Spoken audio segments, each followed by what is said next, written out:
Udah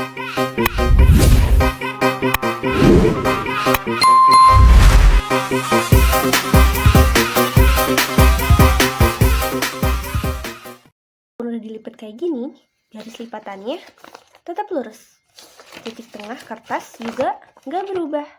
Kertas tetap kertas, cuman berubah aja bentuknya, tapi inti dasarnya tetap sama. Nah, dalam dunia matematika, vektor dan matriks adalah kertasnya, sedangkan transformasi linier adalah tangan yang melipat dan mengubahnya. Nah, itulah transformasi linier dalam matematika, mengubah tanpa merusak aturan dasar. Selanjutnya, kita masuk ke definisi transformasi linier dalam dunia matematika.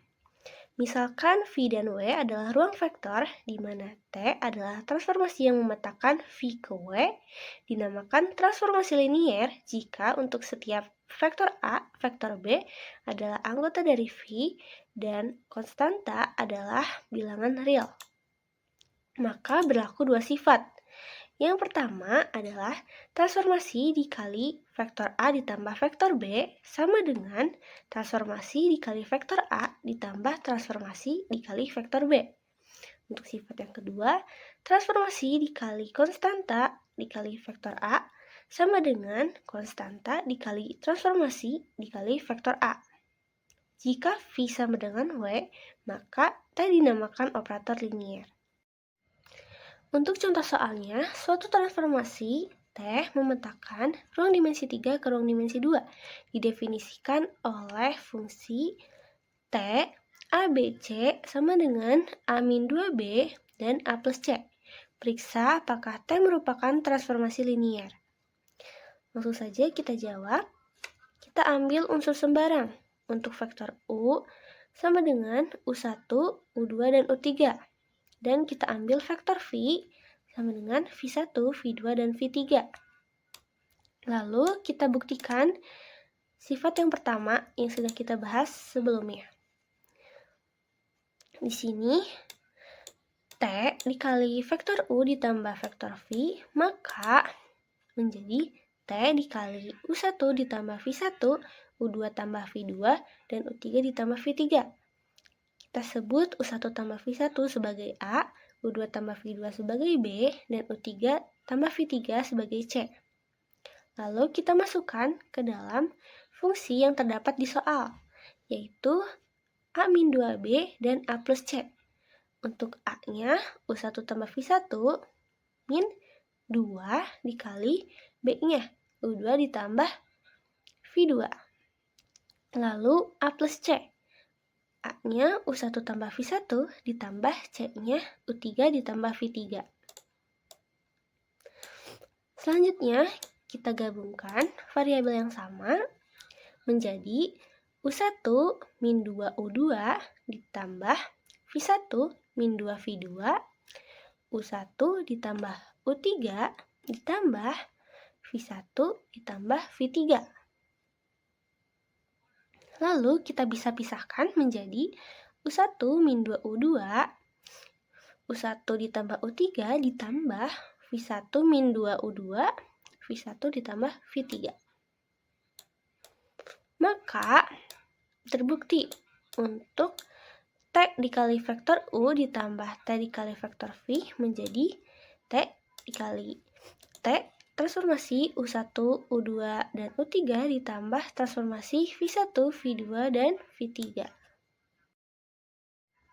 Selanjutnya kita periksa sifat yang kedua. T dikali konstanta dikali vektor U sama dengan T dikali konstanta U1, U2, dan U3. Untuk konstanta dikali U1 kita sebut sebagai A, konstanta dikali U2 kita sebut sebagai B, dan konstanta dikali U3 kita sebut sebagai C. Lalu kita masukkan ke fungsi yang ada di soal.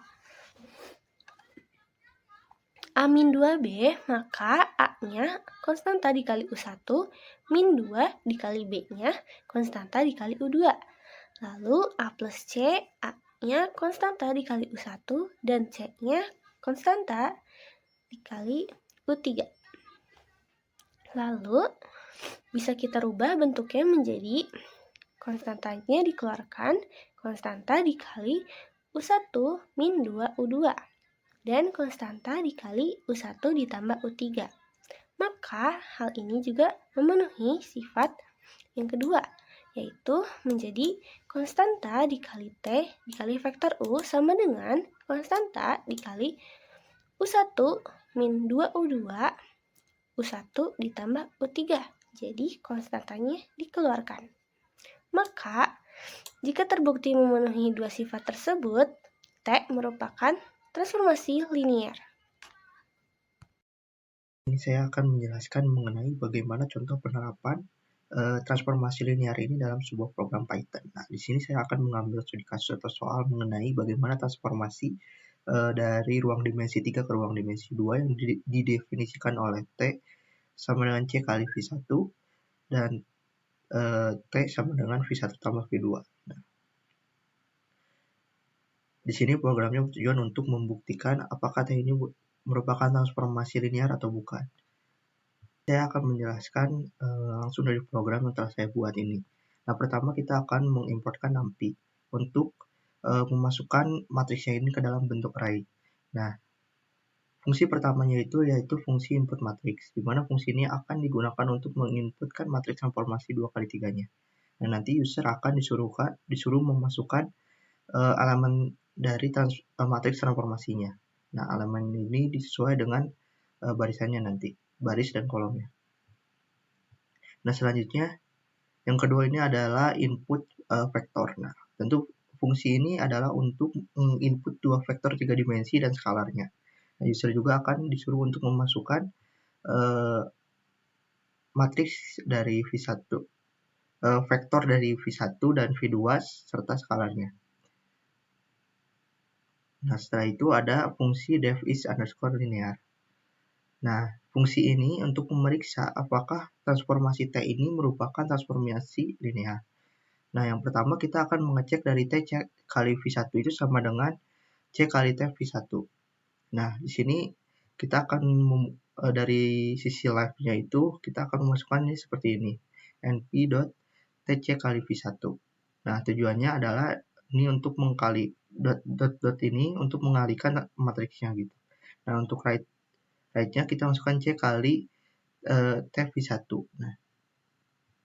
Nah, untuk selanjutnya kita akan menambahkan kedua vektornya, di mana V1 tambah V2 itu harus sama dengan V1 tambah V2. Nah, di left-nya kita masukin V1 tambah V2, di right-nya kita masukin V1 tambah V2. Nah, setelah itu kita akan melakukan pengecekan sifat transformasi linearnya, di mana apakah sifat pertamanya itu sama atau tidak. Nah, di sini akan membandingkannya menggunakan fungsi np.allClass. Nah, yang kedua juga sama untuk penyembelahannya. Nah, setelah dibandingkan, selanjutnya akan diperiksa apakah si perkalian dan penjumlahan tadi itu memiliki hasil yang sama di kiri dan kanannya. Setelah itu, jika sama, maka akan di-print bahwa T ini merupakan transformasi linear. Kalau bukan, maka akan di-print-nya T bukan transformasi linear. Nah, di fungsi define ini untuk melakukan pengecekan eksekusi programnya gitu. Kita tinggal memasukkan fungsi-fungsinya tadi di define.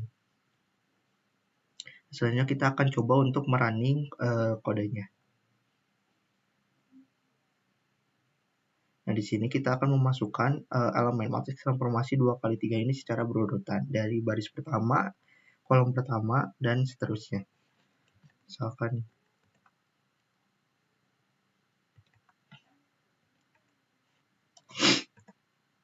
untuk elemen vektornya itu kita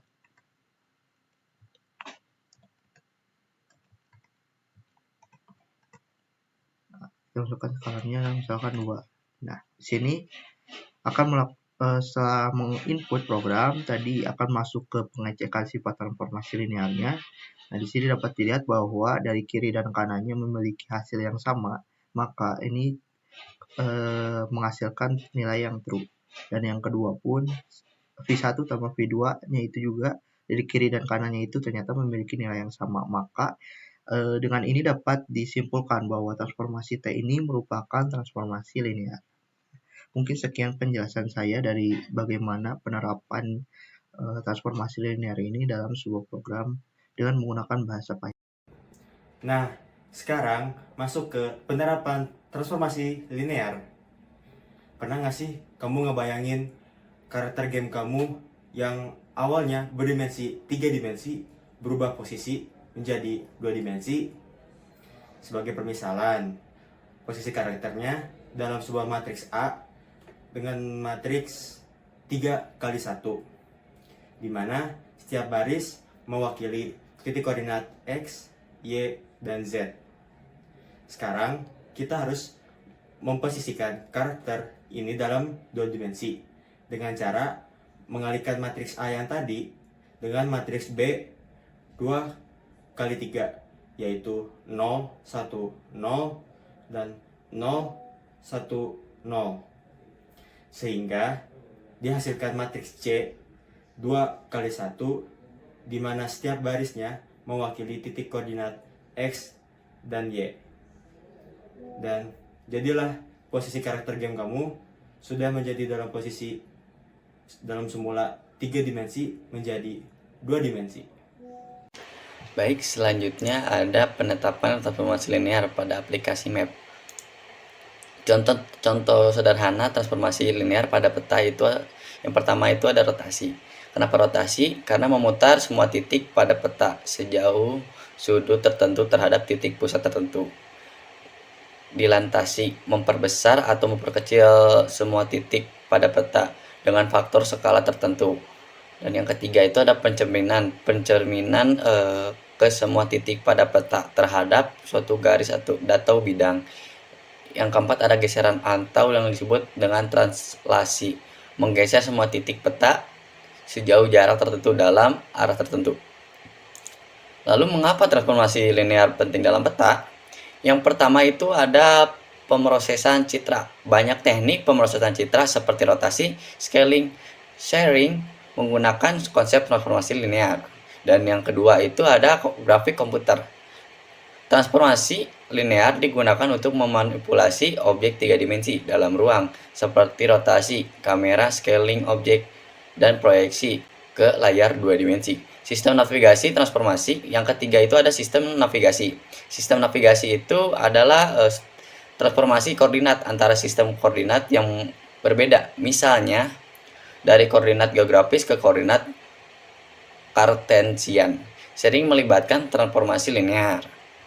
Dan yang ketiga itu ada yang keempat itu ada proyeksi peta dan permukaan bumi yang melengkung dengan permukaan datar, juga melibatkan transformasi linear meskipun seringkali dengan pendekatan non-linear untuk akurasi yang lebih tinggi.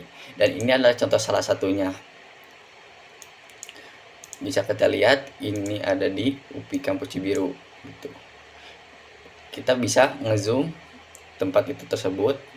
Setelah kita zoom, kita bisa melihat sisi dari objek tertentu, dan kita bisa bergeser berpindah arah yang disebut dengan transformasi dan melihat sekitar. Terima kasih telah menonton video kami dan 감사합니다. 감사합니다. 감사합니다.